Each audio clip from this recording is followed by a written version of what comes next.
वहीं मालवा निमाड़ को सत्ता का किंग मेकर माना जाता है, इसलिए नहीं कि इस संभाग में सबसे ज्यादा सीटें हैं, बल्कि इसलिए भी क्योंकि यहां कुछ छोटे दल भी प्रभावी हैं, जिनकी वजह से बड़ी पार्टियों का खेल खराब हो सकता है।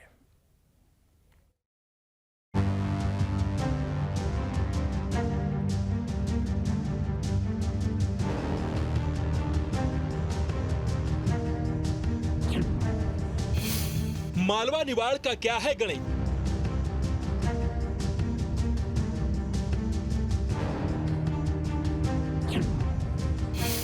जयस दोहराने देगा पुराना अतीत।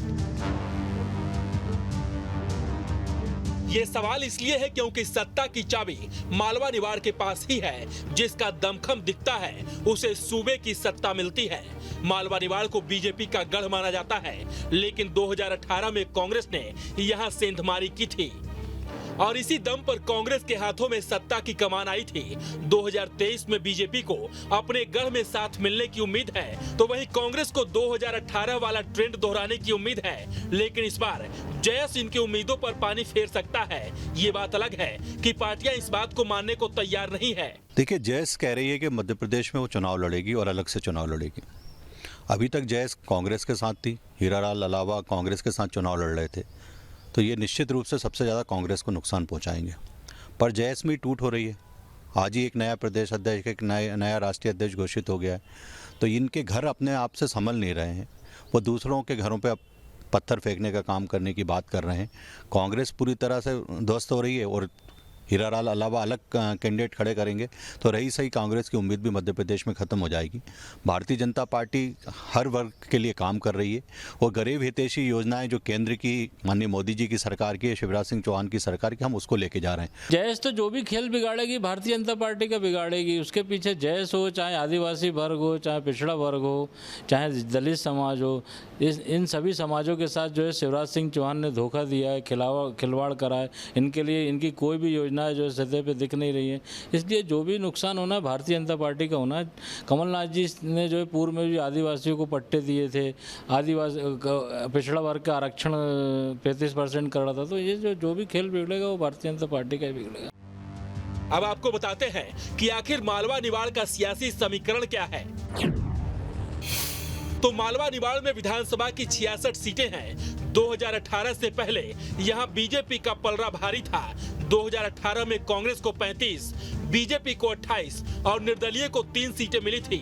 2013 में बीजेपी को 56, कांग्रेस को 9 और 1 सीट निर्दलीय के पास थी। इसी तरह 2008 में बीजेपी को 41, कांग्रेस को 24 और 1 सीट निर्दलीय को मिली थी। हालांकि 2018 में कांग्रेस का पलड़ा इसलिए भी भारी था क्योंकि पिछले चुनाव में जयस कांग्रेस के साथ थी। इसका लाभ उसे मिला था। आपको बता दें कि मालवा निवाड़ में करीब 1.5 दर्जन सीटें आदिवासियों के लिए रिजर्व है और इन सीटों पर जयस का प्रभाव माना जाता है क्योंकि जयस आदिवासियों के हक की आवाज कई सालों से उठाता आ रहा है और चूंकि इस बार जयस अलग ताल ठोक रहा है, ऐसे में दोनों बड़ी पार्टियों को झटका लग सकता है। देखिए, जहाँ तक जयस की बात है, जयस अगर पिछली बार भी जयस ने काफ़ी तामझाम के साथ कहा था कि हम 90 सीटों पर लड़ेंगे, 80 सीटों पर लड़ेंगे और जितने आदिवासी क्षेत्रों वाली 83 सीटों पर अंत में फैसला किया था कि हम चुनाव लड़ेंगे, लेकिन अंत में 1 सीट पर लड़ी। अब जयस की स्थिति क्या है? अगर निश्चित रूप से अगर जयस चुनाव लड़ती है तो उसका फर्क दोनों पार्टियों में पड़ेगा, लेकिन भाजपा के मुकाबले कांग्रेस को अधिक नुकसान होगा क्योंकि निश्चित रूप से भारतीय जनता पार्टी का पूरा फोकस आदिवासी वोट बैंक पर है, लेकिन अभी भी जो आदिवासी वोट बैंक है वो कांग्रेस के साथ ज़्यादा है, बीजेपी के साथ कम। तो अगर जयस लड़ती है तो निश्चित रूप से इसका फायदा भारतीय जनता पार्टी को मिलेगा। जयस के आने से आदिवासी वोटों में बिखराव होगा, जिसका घाटा सबको होगा। 3 जगहों पर वोटों का बंटवारा होने से समीकरण बदल सकते हैं। हालांकि कहा तो ये भी जा रहा है कि बीजेपी की तुलना में कांग्रेस को ज्यादा घाटा हो सकता है। ऐसा इसलिए क्योंकि बीजेपी हमेशा अकेले रहकर ही आदिवासी सीटों पर बढ़त बनाती थी। इस बार भी कमोबेश बीजेपी के लिए वैसे ही हालात हैं।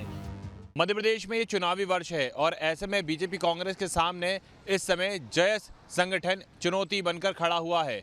अगर हम 2018 के चुनाव की बात करें तो कहीं ना कहीं जयस ने कांग्रेस को समर्थन दिया था। इतना ही नहीं, जिस प्रकार से आदिवासियों की जो वोटिंग हुई थी उसमें भी जयस ने अपना परचम लहराया था। तो कहीं ना कहीं कहना गलत नहीं होगा कि इस समय बीजेपी और कांग्रेस दोनों के सामने ही जयस जो कि आदिवासी संगठन है वो चुनौती बनकर खड़ा है। देखना होगा कि जयस आने वाले चुनाव में किस राजनीतिक दल का जो खेल है वो बिगाड़ता है। वीडियो जर्नलिस्ट अभय के साथ जितेंद्र शर्मा, न्यूज स्टेट भोपाल। अब इसमें खबर तो यह है कि मालवा निमाड़ में संघ की सक्रियता बढ़ी, बीजेपी को इससे फायदे की उम्मीद है। जयस के अलग होने से कांग्रेस को ज्यादा नुकसान हो सकता है।